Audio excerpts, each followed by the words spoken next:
Hey, Delson Dude, Substance Slave, all my fetish and femdom lovers.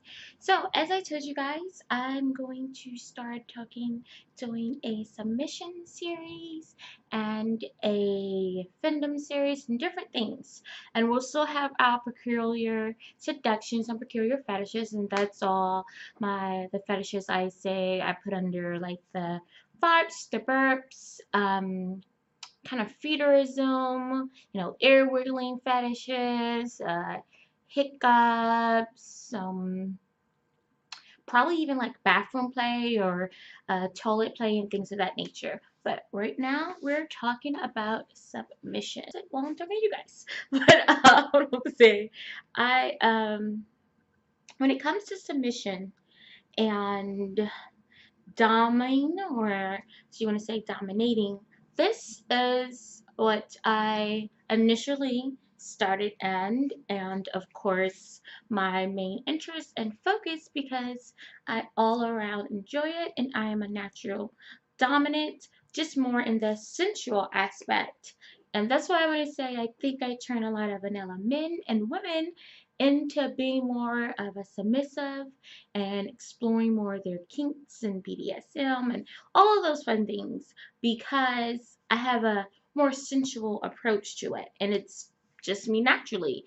I don't, put on an act or anything of that nature. I just exude my sensuality, and the next thing you know, you're like, what? I'm doing what for this girl? But that's how it goes. So, that's kind of how I got started or interested into like the BDSM scene, just noticing things of that nature, of noticing people being more subservient, more inferior, and different things. And then I encountered quite a few men who express even further how they wanted to worship and serve and so many things. So I just kind of dived right in, and that's been years back. And it was more focused in person, real time sessions. And then I kind of took a break and all of that, and then came back full force online.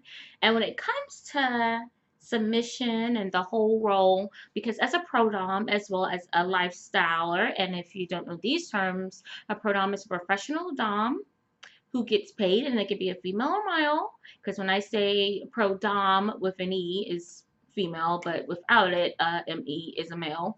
But when I'm using in this term, a male or a female, predominantly there are more paid female pro doms than males, but they get paid for their services and their time, and you guys play time. And you have lifestylers, and these can most one person, usually most pro doms are lifestylers. A lot of lifestylers may not be pro doms though. And so lifestyle is just someone who practices this in their everyday to day life. They may have a live-in sub, they may have their regular partner who they practice, they have their own set playtime or whatever henceforth. And a lot of like you guys will be considered, your lifestylers. You practice this in your own time. You're not getting paid for it, or you're not, probably putting it out into the universe, or, like on social media or things that much. Unless, hopefully you're like on Fat Life and things. And you can't find me on there under Empress Katana. But anyways, I so I harnessed it because, as they always say, do something you love. Make a career out of something you love. And I wholeheartedly enjoy it. I love it. Um, what else? Yeah, I do. And it's a natural for me. I don't have to put on an act. I have no problem turning down subs or slaves or people who want to serve me, or even people just want to do simple domestic or errand things if it's not of my interest. Yes, of course, I do it professionally because this is a career I chosen. But also, the one thing about working for yourself and doing something for a career you choose is that if you don't want to do it, you don't have to. And that's one thing I want to talk about when it comes to finding a dom that you enjoy, especially a dom that how to approach a dom you want to serve, especially a pro dom. A lot of subs, and just it's just people who think, period, when you think you're paying for something, you probably think, well, excuse me, you want to make sure, you're giving the money, so you should be able to get XYZ, this and this and that. Just like if you were having a playtime with another dom, that it doesn't work in that sense. Why, yes, I would expect you giving your money and you guys, you have a consultation, you have a discussion about what you would like to, some of your kinks, this and that. You might can say what you prefer to happen in a session, but if you know that maybe this dom has a list of her heart limits of things she does not uh, take on, regardless of what you're offering her or what you're begging, do not think you're going to get in a session and kind of change her mind or think, well, we're already midway session. If I just say, I'll give her some more money, she'll just do it, or this and that. Don't go in thinking that way. There are so many doms, and it might take you some time to find, but there are so many lovely doms, mistresses, goddesses, whatever their title is, that's out there, and you might want a real-time session, and they might not be near you. Work it out. There are a lot of doms that travel. I travel. There are a lot of subs that travel just to see me. So work it out, see what needs to be done if this is someone you really want to serve. Because guess what? One, it's going to be worth it. She's worth it, of course, but your money and your time is going to be worth it, and you'll be more than satisfied when you have that good vibe and chemistry. I do not take on each and every sub to say they want to have a real-time session with me. Most of my sessions are done online. For real-time sessions, I like to have some rapport, because one, usually we're going to do a little more, probably dive into some more kinks that are, as I say, that are either going to be a little more dark or a little more on my more experienced hard limit, soft limit list. I have a list of soft limits where I don't partake in it with everyone, because you really, really have to, uh, let me get comfortable.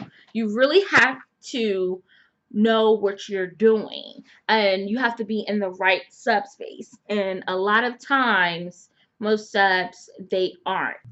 So I do have a list of soft limits, and you the sub has to be in the right mind frame to do it, because some kinks, people, you have to realize one thing about being a dom and even a sub yourself.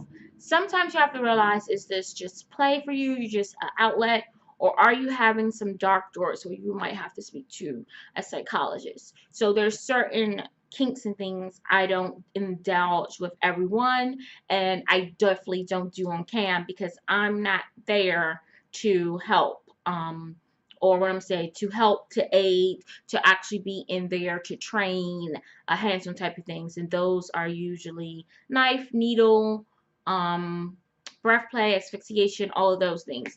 Those things I would not do on cam or phone, because I'm not physically there if to see that mind frame you're in, and it can just go left real quick, and it can still go in person. But anyways, so for instance, your fetishes don't even have to be any of those. Your fetishes could just be maybe like ABDL, and that is a trigger for some people. Some people, there's a lot of doms who don't partake in that for their own reason. It can even be sissy. It doesn't matter what it is. You want to find a dom that partakes in your main kinks. You want to find a dom that you guys have some type of rapport, some type of chemistry. So that's your first thing. And like I say, it's due diligence, and it's going to take some work. Like if sometimes you may have a dom and they may move too far. You can't see them as often, and maybe online doesn't work for you, or they're not offering online sessions. Whatever the reason, they may decide that they don't have the time anymore, because there's a lot of subs who have been, served lifestyle doms or had a playmate, and whatever reason that they're not anymore, then they seek a pro dom.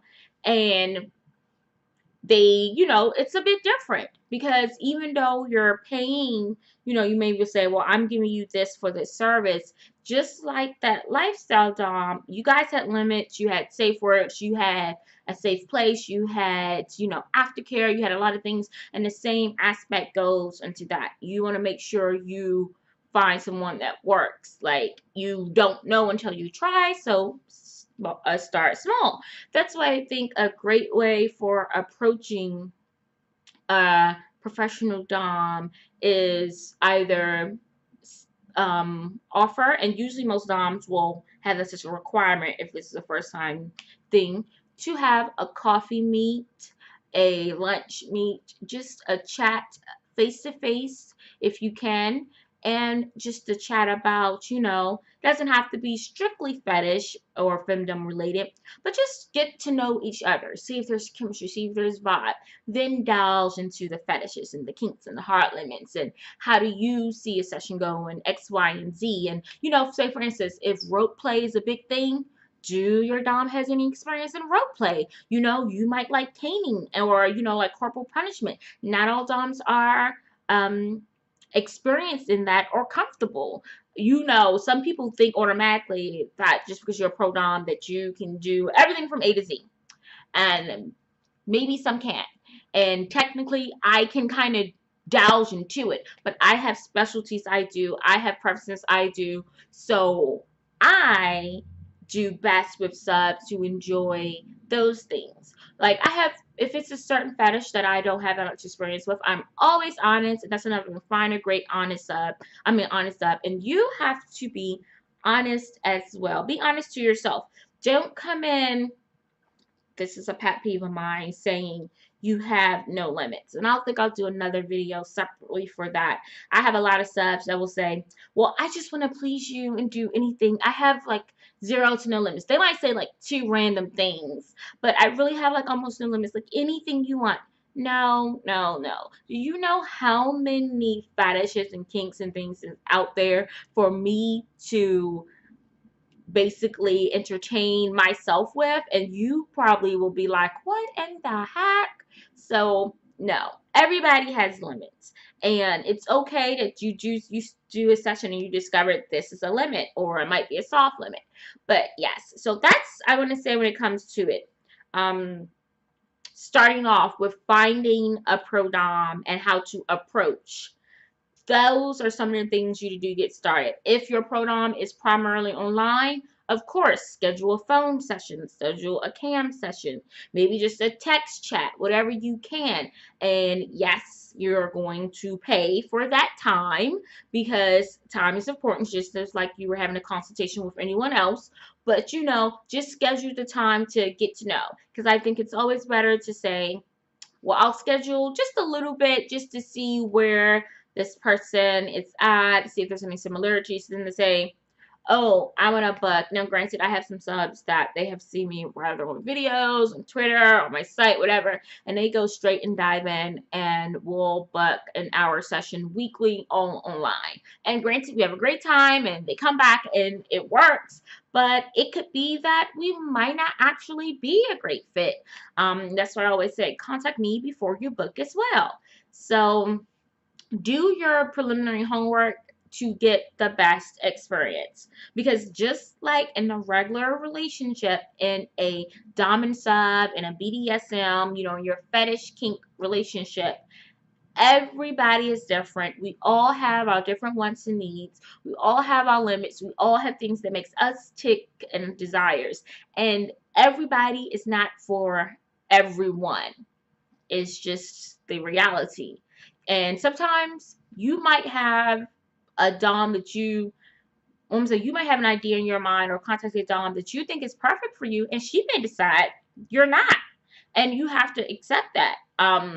That's another point. You have to accept the fact if a dom decides or is not interested in you. Again, some subs think, because, well, this is a pro dom, you know, if I'm giving them money, it doesn't work like that. And what you should do, and you should take from that, if someone is telling you, no, they're not interested, no, thank you, this and that, don't go belligerent, because it gets you like on a blacklist, so to speak, to say where other doms will be wary of working with you. Don't take it so personally. Except that, whatever their reason, if they don't want to work with me, or to be my dom, or to train me, or whatever the case, then that's, it was for the best, because honestly it was. If I was a submissive, I would not want to try to force myself to work with a dom who didn't want to train me, or who didn't want to work with me, or who didn't want to have playtime with me. So think of that. All right, dolls and dudes, I will be right back very shortly, and we're going to talk about one of my specialties: hypnosis fetish, erotic hypnosis, and a side dom. And I'm going to give you guys a little teaser on that. All right, my kinky friends, my little femdom playmates. See you later. Make sure you like, comment, subscribe. Put below if you ever served professionally with a dom, if you have been thinking about serving professionally with a dom, and feel if you are comfortable with sharing some experience, put that below too, briefly. All right, dolls and dudes. Bye.